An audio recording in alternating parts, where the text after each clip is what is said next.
Assalamualaikum warahmatullahi wabarakatuh. Nah teman-teman, sekarang tuh aku mau bikin tutorial bikin buket simple gitu. Nah ini tuh sebenarnya yang pertama itu kita tempelin dulu sisirnya itu pakai tusuk sate. Ini pakai 2 tusuk sate biar dia tuh lebih nempel gitu ya teman-teman. Nah habis itu ini kita masukin dulu uangnya ke dalam plastik OPP khusus buat uang. Nah ini tuh yang ada perekatnya ya. Ukuran OPP-nya itu 7 dikali 15 cm gitu ya teman-teman. Tinggal kita masukin aja uangnya ya, terus kita tutupin seperti yang ada di video. Kalau misalnya udah, tinggal kita tempelin tusuk satenya itu, terus kita kasih isolasi gitu. Nah ini tuh biar kelihatan, bukan ini, biar dia tuh kayak lebih nempel aja gitu ya, biar kuat. Nah terus kita tusukin si sisir sama uangnya itu di bagian kanan sama kiri gitu ya, pakai filling aja, disesuaikan. Terus ini kita kasih kertas tisu setengah lembar dipotong menjadi 2 biar buketnya itu terlihat lebih gembul gitu ya teman-teman. Jangan lupa ini isolasinya itu direkatkan sampai ke belakang gitu ya. Nah kalau misalnya udah, ini kertas 2 lembar dipotong ya menjadi 4 ya. Terus yang 4 lembar lagi itu diambil menjadi 8. Jadi ini kurang lebih ya 2 lembar, 1 lembarnya dipotong 4, 1 lembarnya lagi itu dipotong menjadi 8 gitu ya. Kita ambil dari yang dipotong 4 itu, 1 lembarnya itu untuk bagian tengah, untuk layar pertama seperti yang ada di video gitu ya. Nah jadi ini tuh ada 4 lembar kan, 1 lembarnya dipakai untuk yang layar pertama di tengah ini, terus yang 2 lembarnya kita pakai untuk bagian layar kedua di sisi kanan dan juga sisi kiri gitu ya teman-teman. Berarti kan ini tuh udah kepakainya itu 3. Nah yang 1 lembarnya lagi tuh kita sisihkan dulu karena itu untuk bagian nanti yang paling akhir gitu ya.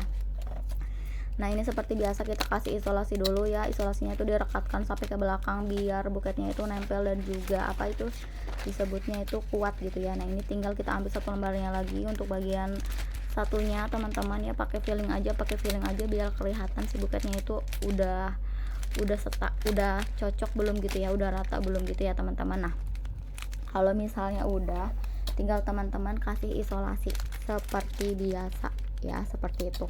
Tinggal diisolasi aja biar dia tuh lebih nempel, lebih kuat gitu ya. Ini aku kasih lihat tutorial kasih isolasinya itu biar direkatkan sampai ke belakang gitu ya.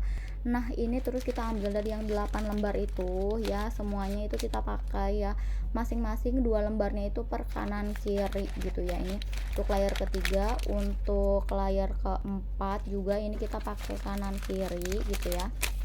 Nah seperti yang ada di video, ini kan udah 4 lembar, terus kita ambil lagi nih 2 lembar gitu ya. Nah ini untuk layar yang kelima kanan kiri gitu. Terus kan sisa 2 lembar, yang 2 lembarnya itu untuk bagian depan ya, bagian paling depan ya teman-teman, seperti yang ada di video. Nah kalau udah itu tinggal sisa 1 lembar aja ya, tinggal sisa 1 lembar yang tadi dipotong 4, terus kita potong jadi 2 bagian ya. Ini tuh satunya tuh kita buat nutupin bagian belakangnya biar si buketnya itu terlihat rapi, dan satunya lagi itu untuk bagian depan ya teman-teman, untuk bagian depan jadi buketnya itu kelihatan rapi. Nah ini kan terlalu panjang, tinggal kita gunting aja gitu, sesuaikan dengan selera teman-teman sukanya mau dipotong seperti apa. Nih aku potong seperti ini ya, tinggal kita rapihin gitu ya teman-teman. Kalau misalnya udah rapi itu tinggal kita kasih pita. Ini aku kasih pitanya warna kuning karena sisirnya itu warna kuning biar kelihatan lebih senada gitu ya. Tinggal kita rapikan aja si pitanya. Ini aku btw ini pakai pitanya itu pita satin ya, ini ukuran lebar pita itu 2,5 cm gitu ya teman-teman. Nah kalau misalnya udah, ini tinggal kita potong bagian ujung pitanya itu biar si pitanya itu kelihatan lebih cantik gitu ya. Nah ini kalau misalnya udah nih, udah jadi, nah seperti ini ya hasilnya teman-teman.